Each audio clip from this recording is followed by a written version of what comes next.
Puncak arus balik di Terminal Mengui Badung telah berlangsung sejak 10 Juli lalu. Kendaraan yang memasuki terminal mencapai 88 kendaraan yang berasal dari luar Bali. Berdasarkan pengalaman tahun-tahun sebelumnya, arus balik di tahun 2016 ini akan berakhir pada 14 Juli.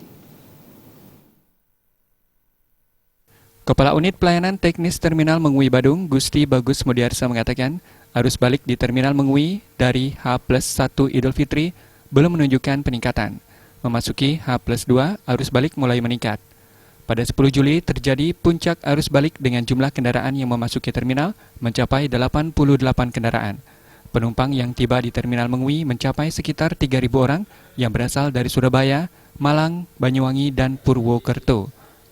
Pada 11 Juli, arus balik mengalami penurunan. Kendaraan yang memasuki terminal mencapai 86 kendaraan dengan penumpang mencapai 2.700. Pada 12 Juli, sekitar 72 kendaraan memasuki terminal tipe A ini.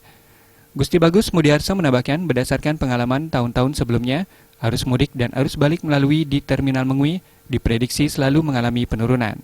Pemudik lebih banyak menggunakan kendaraan roda 2. Selain itu, banyak pemudik memakai jasa transportasi antar jemput saat kembali ke Bali yang tidak melalui Terminal Mengui. Sehingga para pemudik ataupun pada arus balik itu kebanyakan pakai sepeda motor. Di samping itu yang kedua hal lagi yang menyebabkan juga menurunnya arus balik itu disebabkan juga adanya amjad.